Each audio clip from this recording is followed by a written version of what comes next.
Vamos lá, vamos dar sequência aqui ao nosso raciocínio em relação a necessidade de entender o mercado imobiliário. E quando você entende isso, você consegue justificar para o seu cliente a necessidade dele fazer escritura pública, tá? Eu penso assim, quando eu sou contratado para fazer um contrato de compra e vendas, a título de exemplo, eu não fico só no contrato. Eu tenho que trazer para ele o contrato, tenho que trazer para ele os riscos do negócio, tenho que trazer para ele os custos do negócio. Ou seja, é uma assessoria completa para o cliente não ter problemas com aquele contrato. Então, eu já falo de pronto, esse contrato ele vai ter força entre as partes e o ato contínuo é já ir direto para a escritura pública. Você tem um tabelião que você já atua? Não. Eu vou e oferto onde eu tenho o hábito de fazer. Hoje se tem a possibilidade, antigamente o que é que eu fazia? Eu contratava diligências, sempre buscando dar ali conforto e privacidade para os meus clientes, nós não íamos até o cartório. O cartório vinha até a gente. Então a gente agendava no meu escritório, no escritório do cliente ou em algum lugar neutro. Tem gente que fala assim, olha, não quero no escritório seu, não quero... As pessoas, arte da guerra, né, que é em um campo neutro, sem problema nenhum a gente contratar, já que eu cheguei a contratar coworking, salas específicas só para essa finalidade, pagava a diligência, o cartório ia até a gente. Hoje é possível fazer de forma online, né, com certificado, enfim, tudo de forma super tranquila, com validade e deixando o quê? O cliente satisfeito porque otimiza o tempo dele, otimiza o seu tempo e a coisa prevalece na validade conforme já descrito, tá? Mas veja bem, isso tudo tem um custo. Então você tem que ter esta análise mais ampla para dizer para o cara, olha, se você quiser ir até o cartório é X, o cartório vir até você é Y, fazer online é Z. Então você estabelece ali e, como sempre, quem arca com as despesas é o cliente. Eu, por exemplo, para que eu saia do meu escritório e me dirija até um cartório, tem a minha diligência para ir até lá fazer esse ato. Então, se ele quiser isso, eu já vou englobar no valor ali que será cobrado para fazer o instrumento. Entendeu a lógica? Pois bem, então voltando aqui à questão da escritura. Quais são os tipos de escritura? Conforme eu mencionei para os senhores lá no início do bloco anterior, nós temos aí alguns que assim denominam como escritura particular, que é o contrato informal, sem força jurídica, para imóveis irregulares, e que aqui nós optamos em denominar como os contratos de gaveta, né? Porque a escritura pública é um ato público solene que observa no normativo brasileiro. Escritura particular é aquele instrumento, aquele compromisso de compra e venda, aquele instrumento particular de cessão de direitos e daí por diante, né? Me fez lembrar agora, é igual contrato de grilagem. Qual que é a ideia do contrato de grilagem? Né? Por que esse nome? Quando você pega um papel, coloca uma gaveta e coloca grilos, os grilos acabam fazendo ali as suas necessidades e o papel vai ficando amarelado, o papel vai ficando com uma aparência de velho. Então os caras, para fazer a uso capião e para demonstrar que estavam naquele imóvel há muito tempo, faziam um contrato com data bem anterior, colocavam dentro de uma gaveta, enchia de grilos, passado alguns dias tirava aquele papel com aparência de extremamente velho, como se fosse, olha, contrato aqui feito há anos, luz atrás. Hoje nós já temos, lógico, tecnologia para dizer se este contrato foi de fato ali batizado pelos grilos, né? Mas enfim, voltando. Aí nós temos a escritura pública, documento oficial registrado em cartório com validade jurídica. Então não pense, né? Isso aqui você vai fazer quando não tiver outra solução. Por exemplo, cessão de direitos em relação a posseiros, você não consegue fazer escritura pública de compra e venda. Falta ali elementos porque o imóvel está irregular, ok? Mas o que a gente busca e o que a gente deve, de fato, estabelecer aqui é a escritura pública, que é o documento oficial registrado em cartório. Vamos lá. Elaboração feita em cartório por um tabelião. O que é que eu sempre recomendo? O que é que eu sempre recomendo? Que eu faço? Eu tenho a minha minuta padrão, né? A minuta padrão que é utilizada ali próprio dos cartórios. Então eu converso com o tabelião, falo, olha, eu já tenho uma minuta padrão, só que o cartório geralmente tem também a minuta padrão dele, e geralmente só que a que eu faço já tem todos os preceitos ali, e eu encaminho. Geralmente, como eu tenho os parceiros, os caras já sabem como eu trabalho, e já fala que está redondo, confirmou tudo, vai embora, tá? Se você não tem a sua, você só tem que ficar atento se previstos todos os elementos necessários, né? Para que aquela escritura não deixe margens para discussões de possíveis nulidades e erros no futuro, beleza? Pois bem, obrigatoriedade indispensável para imóveis com valor superior a 30 salários mínimos, conforme artigo que nós já fizemos a leitura, 108, deixa eu tentar desenhar aqui, que a minha letra nesse aplicativo não é legal, 108 do Código Civil, tá? Então é indispensável. Então você já tem que orientar o cliente quando da aquisição de um imóvel que vai ter esse custo cartorário, tá? Base legal prevista aqui no Código Civil. Pois bem, exceção à escritura pública. Em algumas situações, pessoal, essa escritura pública ela é dispensada. Observe, acabei de mencionar uma situação, imóveis abaixo de 30 salários mínimos. Então, se eu tenho obrigatoriedade somente acima, por consequência lógica, abaixo não é obrigatório. Contudo, nós temos também compra e venda no sistema de financiamento imobiliário e no sistema federal de habitação, o SFI e o SFH.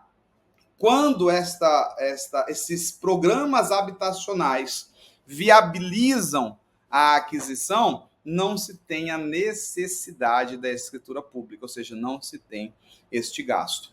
Outro ponto que também não se tem a necessidade, compromissos de compra e venda, cessão de lotes urbano quitado e daí por diante. Outro ponto, terras públicas, termos e contratos emitidos por órgãos governamentais sobre terras públicas rurais. Então, em algumas situações, não necessário se faz o instituto, o documento da escrituração, tá? Nós estamos dispensados. E outra, na questão dos imóveis abaixo de 30 salários mínimos, conforme eu já anteriormente mencionei para os senhores. Vamos lá. Programas habitacionais. Arrendamento residencial, programa que dispensa arrendamento residencial, programa que dispensa a escritura pública. Minha Casa, Minha Vida, né? Também não exige a escritura pública.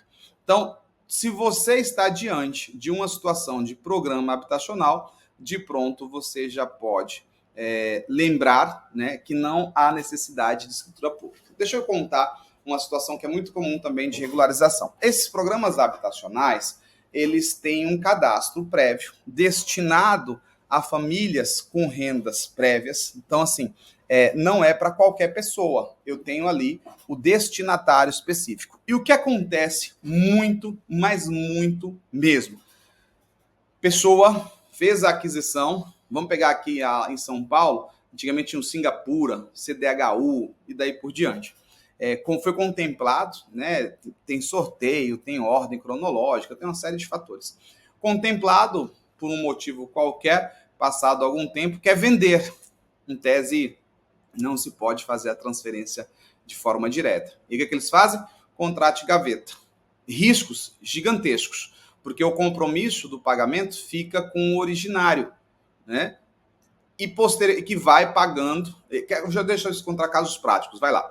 Eu já peguei algumas situações, vou trazer aqui duas. A primeira delas, um amigo me procura e fala assim, cara, tem ali uma oportunidade para investimento. O cara tá lá em Taipas, com um Singapura CDH, eu não me recordo agora qual era desse de Taipas, e o preço, o cara já pagou, por exemplo, já pagou 50 mil, e ele tá voltando acho que era Vale de Jequitinhonha, eu não me recordo, tava voltando para tal lugar, ele quer 30 conto e assumir as prestações, acho que eu vou encarar.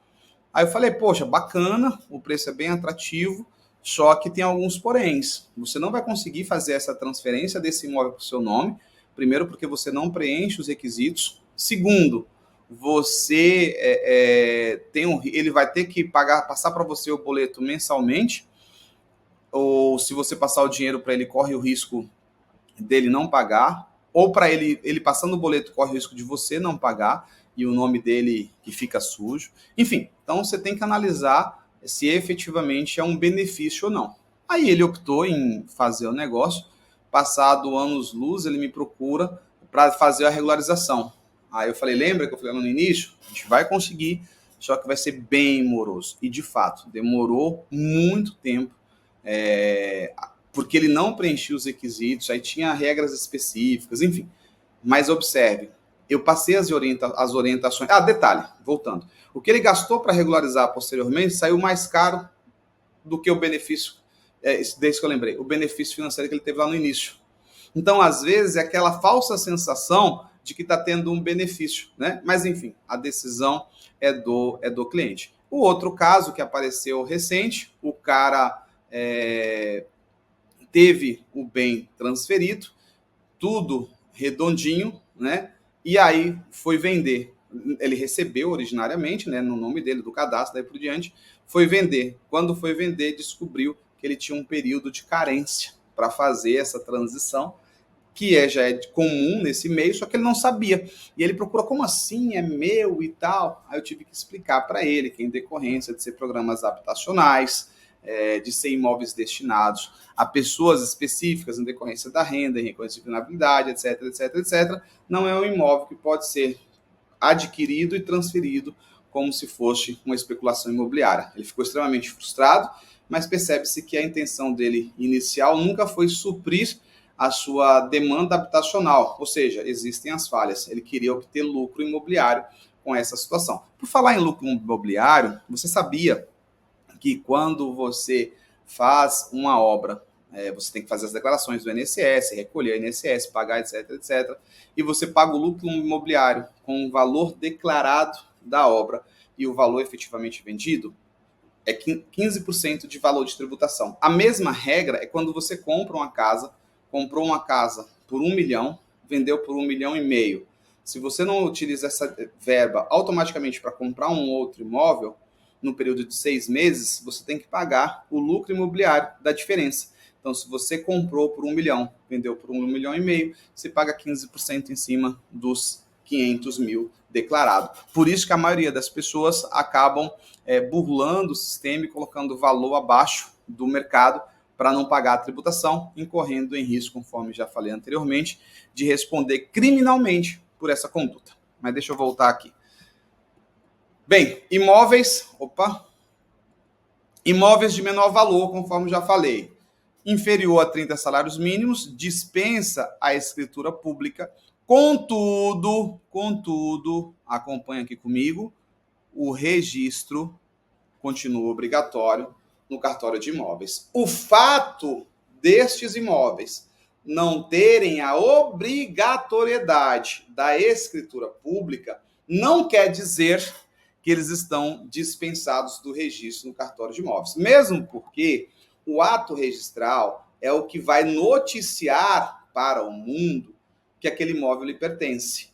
Lembra que eu mostrei na aula 7 ou 8, não me recordo, um modelo de certidão jurídica do imóvel? É a mesma vibe do inteiro teor. Todas as prenotações, as averbações vão constar neste documento. Então, a transferência de titularidade do X para o Y tem que constar ali, porque senão pode responder o imóvel por dívidas trabalhistas, por dívidas tributárias e tantas outras dívidas pelo simples fato de não ter feito o registro. E diga-se de passagem,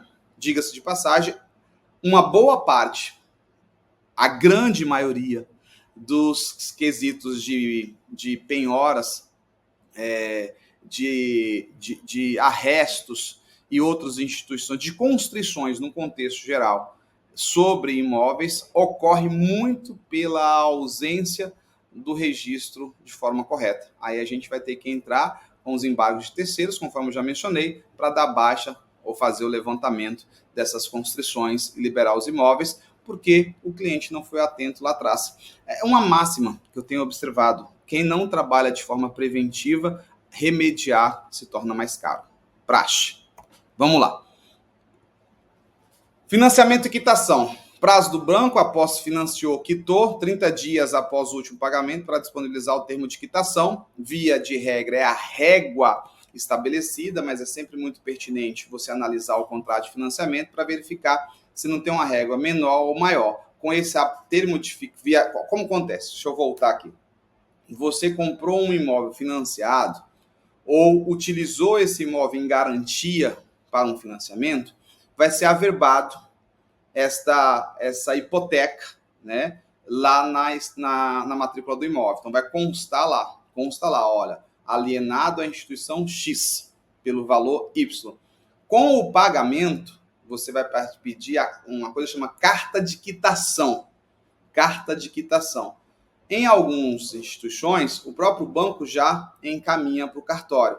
Em outras, esse trabalho é seu, do advogado contratado ou do próprio cliente. Vai pegar essa carta de quitação, levar até o cartório, para o cartório averbar e dar a baixa naquela hipoteca. Dizer o seguinte, olha, aquela dívida foi paga, não consta mais nenhuma pendência financeira em relação a este imóvel. Consolidação. Propriedade pode averbar a consolidação da propriedade em seu nome. E multa 5% ao mês do valor do contrato se o banco não cumprir o prazo. Mais uma vez, isso aqui pode mudar de instituição para instituição, ficando aqui a recomendação de você analisar de forma detalhada, de forma pormenorizada, o contrato. Você vai se surpreender, em alguns casos, cobranças indevidas de juros em cascata, de taxas de abertura de créditos, e aí você vai colocar o valor da parcela, não bate. Aí você fala, eita, não está batendo isso aqui.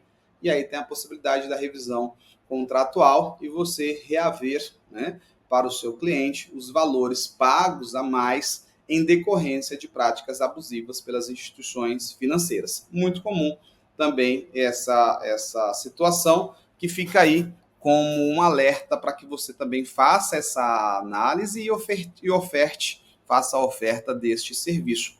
De repente pode ser uma forma aí de revisional de contratos de financiamentos imobiliários. É um nicho também gigantesco dentro do contexto do direito imobiliário. Documentos necessários para fazer a escritura pública. Documentos pessoais, então nós temos RG, CPF, certidão de estado civil das pessoas envolvidas, comprovante de endereço atualizado, via de regra, se pede ali das concessionárias, mas se não tiver das concessionárias, água, luz, telefone, enfim, você pode levar de cartão de crédito e daí por diante. Tem que ter o comprovante de endereço atualizado. Matrícula do imóvel também. Aliás, toda essa documentação, sempre pensar assim, documentação atualizada em questão e as certidões negativas em relação aos débitos. Via de regra, essas certidões, o próprio tabelião, ele tira aqui rapidinho.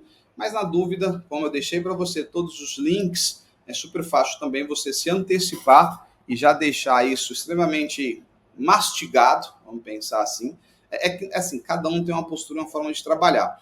Eu, antes de submeter ao cartório, já faço uma análise prévia. Então, eu otimizo o tempo, porque se tiver alguma burocracia, se tiver algum impeditivo, eu já nem vou para a parte seguinte, que é o tabelião, já chamo o cliente, explico a situação e vou buscar alternativa para solucionar. Então, assim, meio que já entra no automático, então eu faço toda essa análise, o escritório, na verdade, né? Faz toda essa análise, a gente manda para frente quando a coisa já está redonda, para não perder tempo. Eu penso assim, otimização de tempo é a grande sacada. Os documentos pessoais, aqui também tem a consulta lá do CPF, o link que eu deixei, enfim. Estado civil, aqui nós estamos falando em certidão de nascimento, nós estamos falando em certidão de casamento. Eu, particularmente, toda vez que é necessário, aqui quando solteiro ou convivente em união estável, aqui casado, divorciado ou viúvo. Eu sempre peço para que providencie ou nós providenciamos a certidão atualizada, tá? É uma praxe do escritório.